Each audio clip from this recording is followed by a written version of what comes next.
Selamat sejahtera, Wanakkam.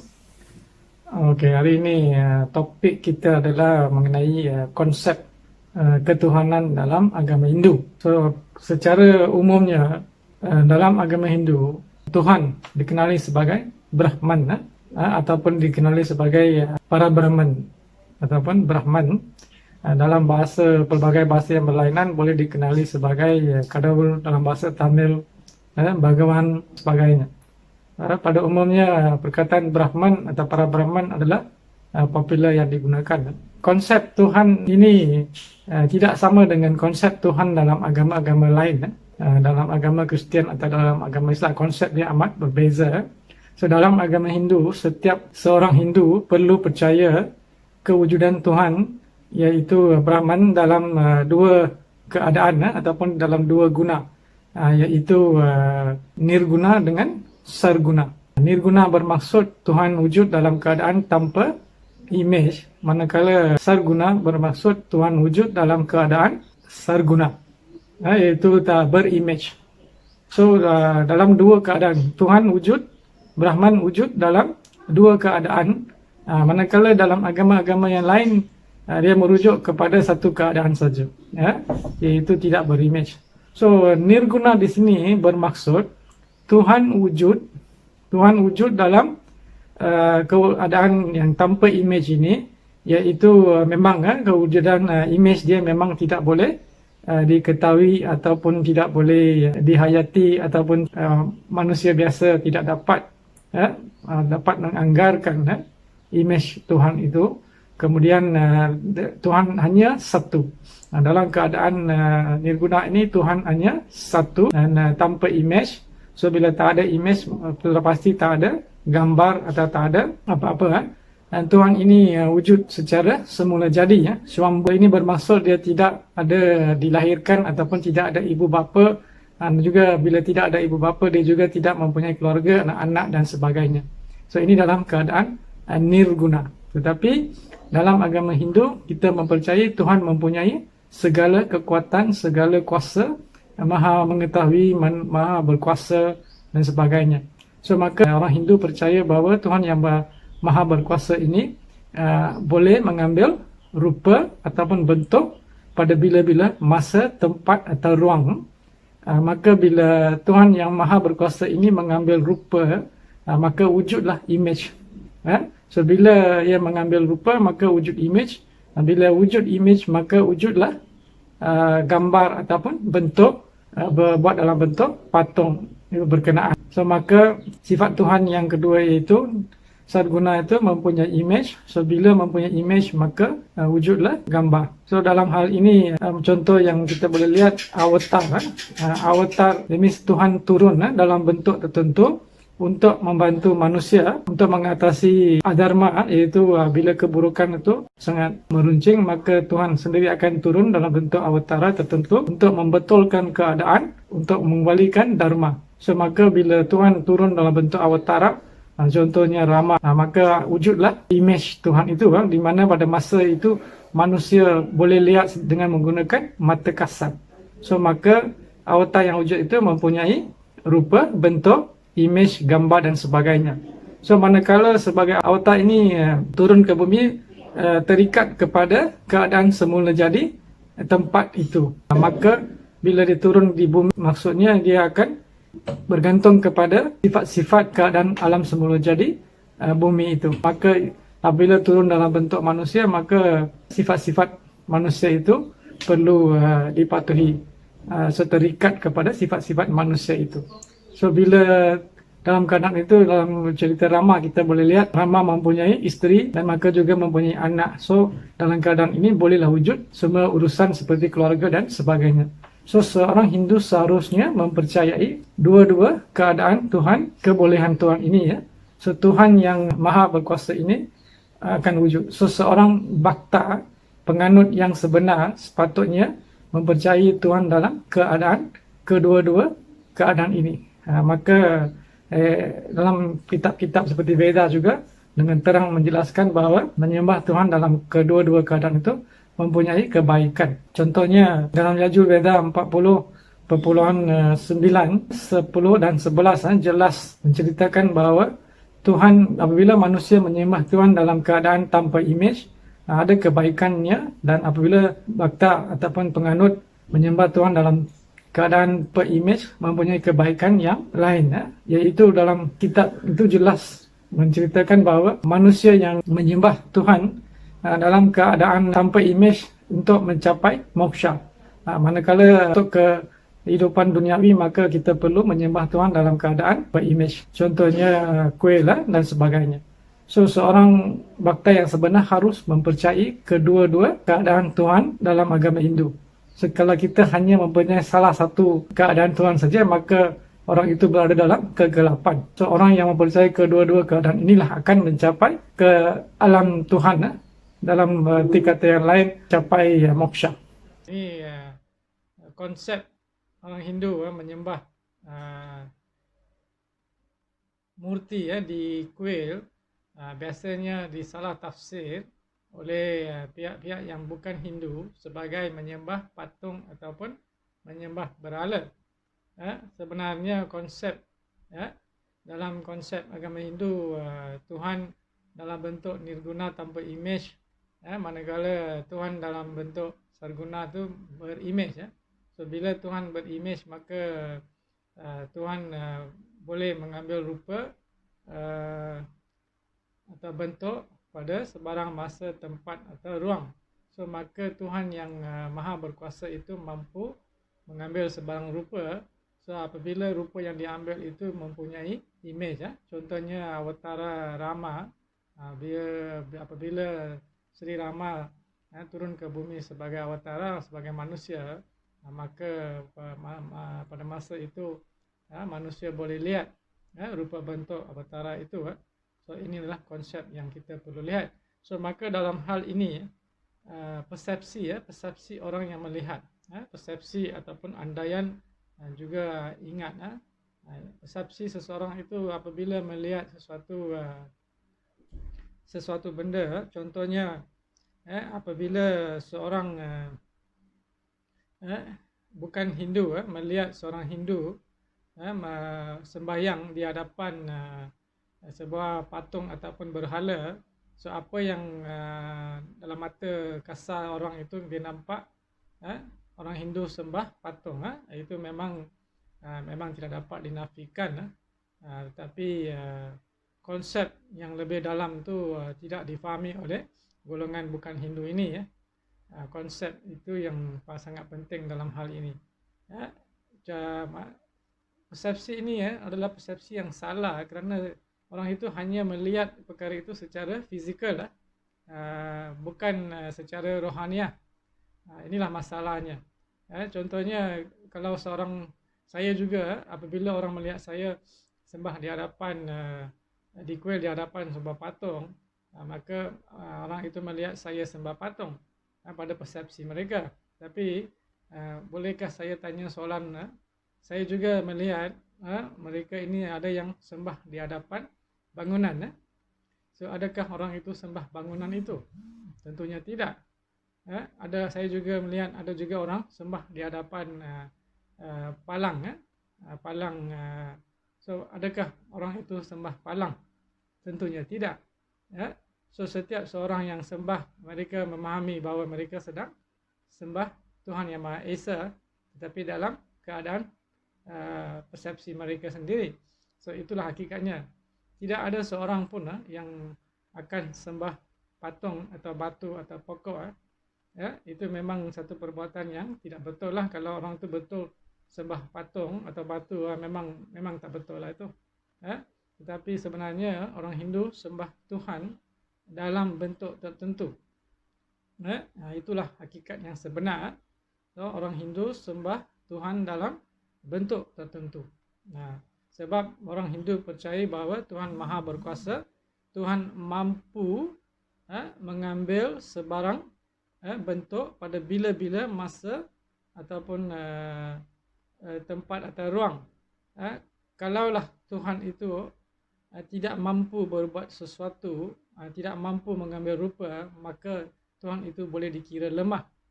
So, itu tidak boleh dikatakan sebagai Tuhan yang maha sempurna, kerana bagi orang Hindu kita percaya Tuhan maha sempurna. So Tuhan yang sempurna perlu boleh membuat semua perkara, tak ada benda yang tidak boleh dibuat.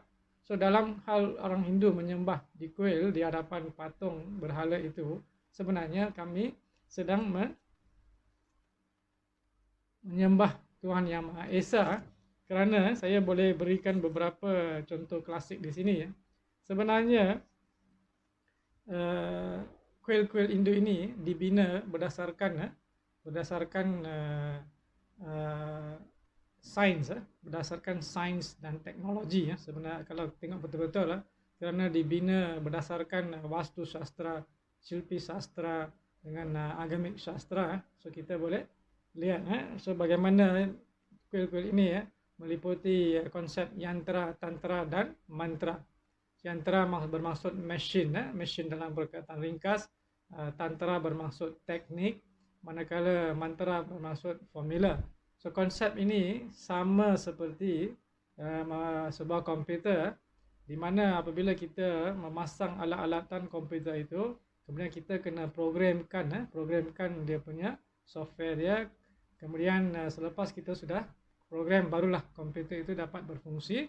Kemudian apa yang kita perlukan, kita masukkan data itu, kita dapat balik informasi yang kita perlukan. Konsep ini sama dengan sebuah kuil. Kuil ini sebenarnya satu sistem komputer yang klasik, yang besar, di mana kita kena pasang semua peralatan itu dengan teratur aturannya.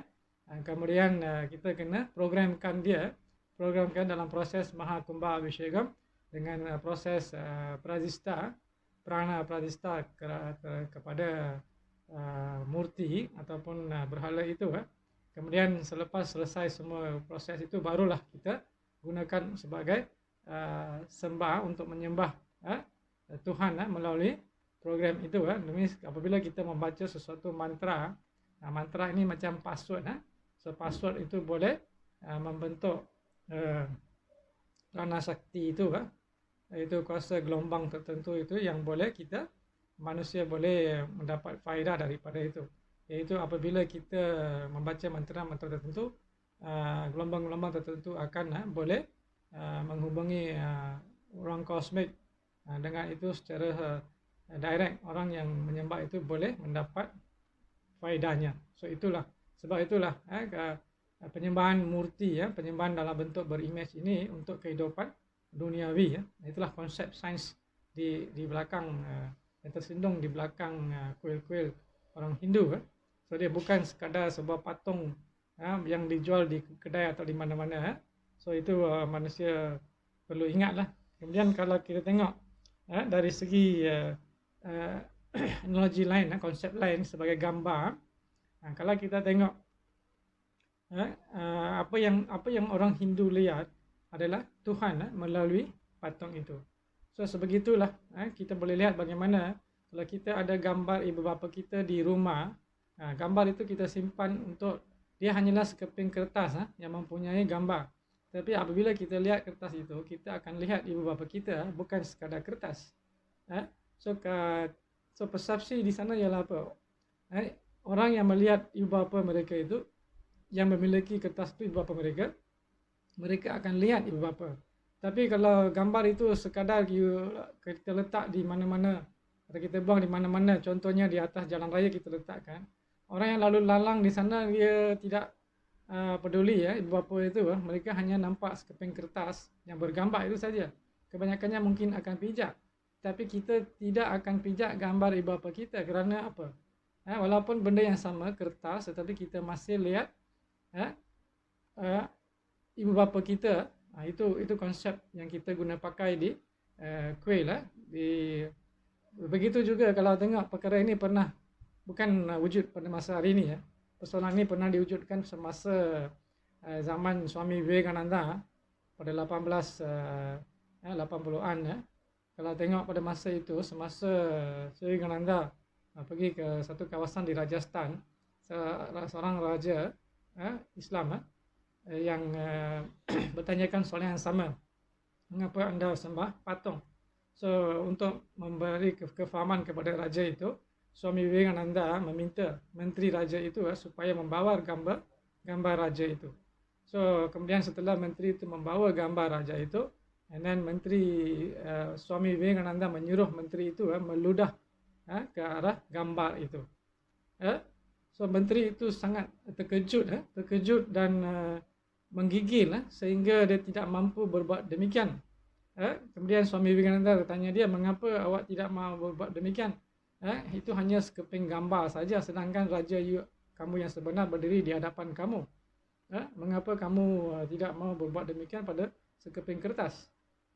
So dalam konsep itu raja itu faham bahawa walaupun raja itu berada di tempat lain, tapi orang tidak mampu membuat suatu perkara buruk ke atas gambar itu, sekeping gambar saja. So dari sini kita faham konsep di mana walaupun benda itu gambar atau patung, kita lihat konsep Tuhan di belakang patung. So raja Islam itu memahami konsep dan meminta maaf kepada Swami Vivekananda. Ini pernah berlaku. Kemudian kalau tengok contoh yang lain, kita tengok macam contoh bendera negara kita. Bendera negara kita sekeping kain saja, tapi kita berdiri dan hormat kepada bendera itu. Adakah kita hormat pada kertas kain itu ataupun kita hormat kepada konsep negara itu? Itu kena fikir sedikit lah.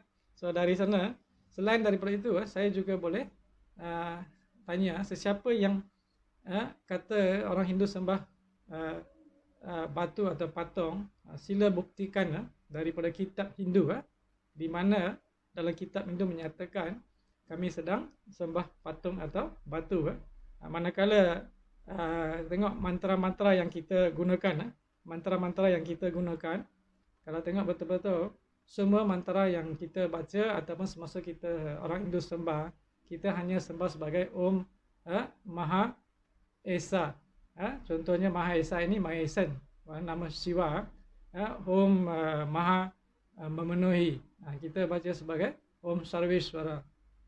Kita juga boleh Om Maha Mencipta, kita baca sebagai Om Brahma.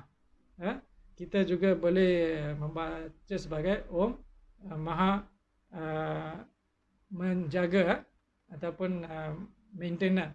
So siapa? Kalau Om Maha Vishnu. So kalau tengok semua konsep semasa kita sembah atas nama-nama Tuhan yang mempunyai pelbagai nama. Boleh dikatakan macam Tuhan Siwa ada 1000 nama. Kita kalau gunakan 1000 nama itu, semua nama-nama itu tidak ada satu pun nyatakan batu atau patung.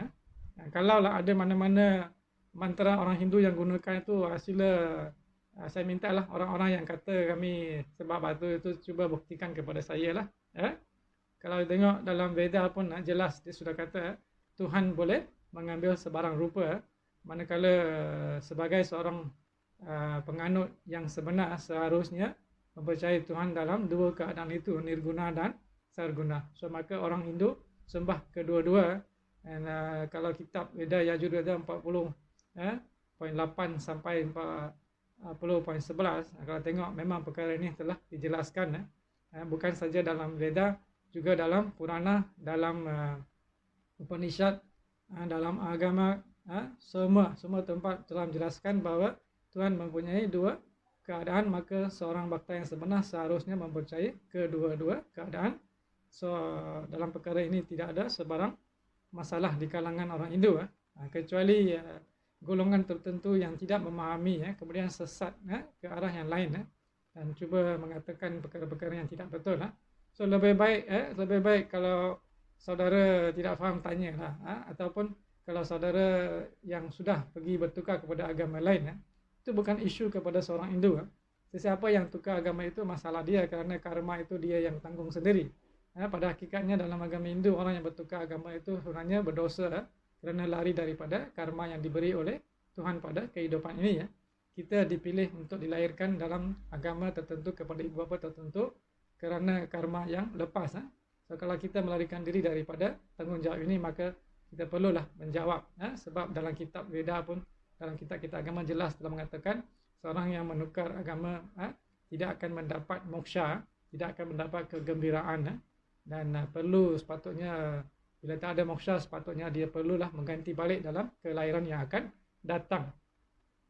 So pada keseluruhan pada keseluruhan kita boleh lihat so konsep menyembah Tuhan dalam bentuk berimage, contoh di kuil so bukanlah satu isu di kalangan orang Hindu. Hanya golongan yang bukan Hindu sibuk cuba sibuk dan mempersendakan.